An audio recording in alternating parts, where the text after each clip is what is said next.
तो hello guys, welcome to my YouTube channel. आप लोगों को मेरे यूट्यूब चैनल पर स्वागत है। तो आज यूट्यूब चैनल पर बहुत दिन के बाद एक वीडियो आ रहा है जो कि बैलेंस बॉन्ड थ्योरी है। इसे शॉर्ट में बीबीटी बोलते हैं और इसको हिंदी में बोलते हैं संयोजकता बंध सिद्धांत। तो वीडियो को चलिए स्टार्ट करते हैं बिना देरी किए। तो बता दें कि क्लास 12th के लिए मोस्ट इम्पोर्टेंट क्वेश्चन है, क्योंकि बोर्ड एग्ज़ाम में ये 7 मार्क्स का आता है। तो आप लोग इसे ध्यानपूर्वक और धैर्य से देखें और ये पक्का है कि आपका 7 नंबर या फिर 5 नंबर में गारंटी आएगा। ये चाहे किसी भी बोर्ड एग्ज़ाम के हो, इसमें इससे क्वेश्चन अवश्य पूछेंगे।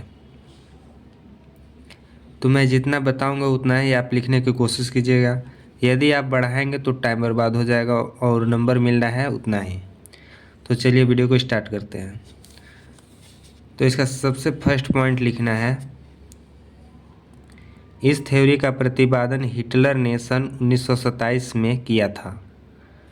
जो इसका प्रतिपादन किया था वो हिटलर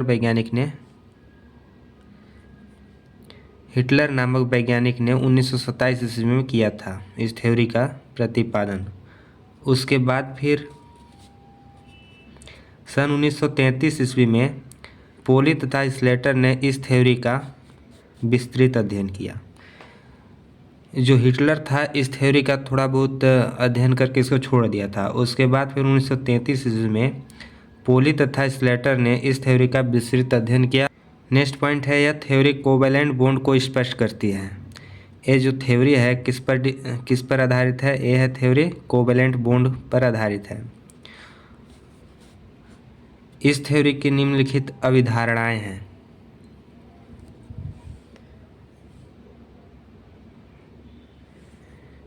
इस थ्योरी की निम्नलिखित अभिधारणाएं हैं जो कि कौन कौन सी हैं, यही मोस्ट इम्पोर्टेंट है इस टॉपिक के लिए। तो चलिए देखते हैं।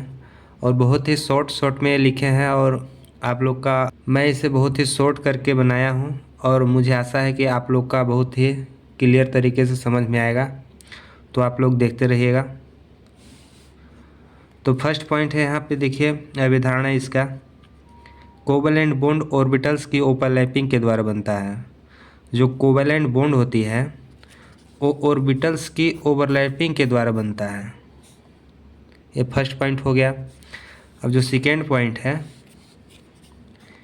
कोवैलेंट बॉन्ड दो एटम्स के बीच बनता है। जो कोवैलेंट बॉन्ड जो होता है दो एटम्स के बीच बनता है जिसके बैलेंस सेल में अनपेयर्ड इलेक्ट्रॉन प्रेजेंट होते हैं।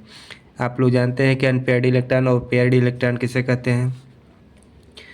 मान लीजिए एक डिब्बा में एक डिब्बा में कितने इलेक्ट्रॉन होते हैं? तो 2 इलेक्ट्रॉन। यदि एक इलेक्ट्रॉन रहेगा तो इसे अनपेयर्ड बोलते हैं और दोनों रहेंगे तो इसको पेयर्ड इलेक्ट्रॉन बोलते हैं। तो आप लोग का क्लास 12th में आ गए हैं, इतना तो आप लोग को पता ही होगा। और पता ही नहीं होगा तो कमेंट करिएगा, मैं इस पर वीडियो अवश्य बनाऊंगा। अब नेक्स्ट थर्ड पॉइंट है, कोवैलेंट बॉन्ड बनने के पश्चात ऑर्बिटल्स अपनी पहचान खो देते हैं। कोवैलेंट बॉन्ड बनने के पश्चात ऑर्बिटल्स जो होते हैं अपनी पहचान खो देते हैं। ये तीसरा पॉइंट हो गया। अब चौथा पॉइंट देख लेते हैं, कोवैलेंट बॉन्ड बनने के पश्चात ऑर्बिटल्स में इलेक्ट्रॉन का स्पिन अपोजिट हो जाता है। तो ये देखिए इसका मोस्ट इम्पोर्टेंट है पॉइंट।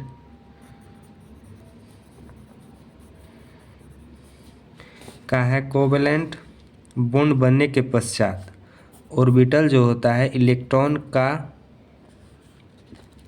स्पिन अपोजिट होता है। जब कोवैलेंट बॉन्ड बना लेंगे तो ये अपना इलेक्ट्रॉन कैसे कर देंगे, अपना चक्र अपोजिट यानी कि उल्टा कर देते हैं।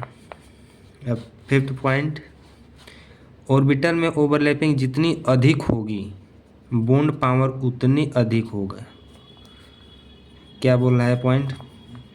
ऑर्बिटल्स में ओवरलैपिंग जितनी अधिक होगी बॉन्ड पावर उतनी अधिक होगी तथा बॉन्ड लेंथ उतनी कम होगी।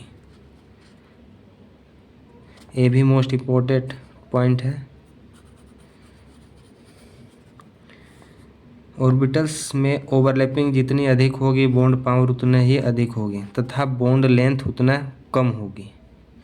अब इसका नेक्स्ट पॉइंट, अब इतना ही आप लिख दीजिएगा, आपको फुल में फुल मार्क्स मिल जाएगा। और इसके नीचे लिख देते हैं तो एग्जामिनर खुश हो जाएगा। और वो देखिए क्या लिखा है, ओवरलैपिंग सीमा का क्रम निम्नलिखित है।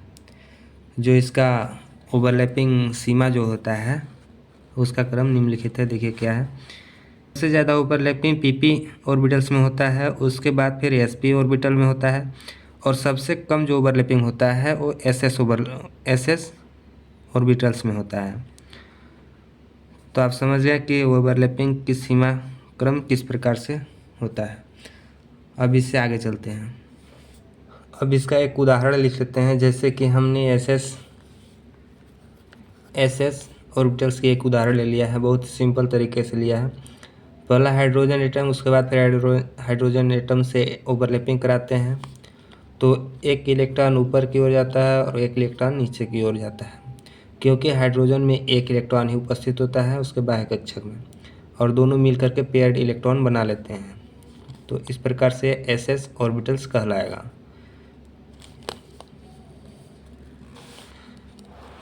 लिमिटेशन ऑफ वीवीटी, यानी कि वीवीटी की क्या लिमिट है, ये लिखा है यहाँ पे। तो फर्स्ट लिमिट है, यह थ्योरी केवल कोवेलेंट बॉन्ड को स्पष्ट करती है। जो ये थ्योरी है केवल किसको स्पष्ट करती है, कोवेलेंट बॉन्ड को। और दूसरा क्या है, कोऑर्डिनेट बॉन्ड के बारे में कोई सूचना नहीं देती, यानी कि यह थ्योरी केवल कोवेलेंट बॉन्ड को स्पष्ट करती है, कोऑर्डिनेट बॉन्ड के बारे में कोई सूचना नहीं देती है।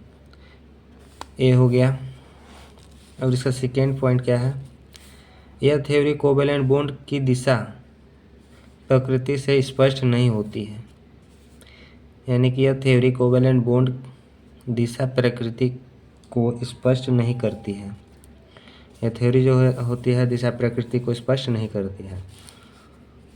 तो हाँ, इतना ही लिमिटेशन आप लिख के देंगे, उसके बाद फिर एग्जामिनेशन आपको 7 नंबर या फिर 5 नंबर दे देगा। तो चलिए वीडियो को यहीं पे समाप्त करते हैं। यदि वीडियो अच्छी लगी हो तो प्लीज़ एक लाइक, शेयर एंड सब्सक्राइब जरूर करिएगा, और मेरे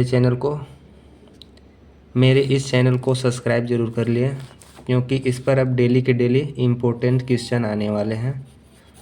तो आप इसे सब्सक्राइब ज़रूर कर लें। ठीक है, ओके, बाय बाय।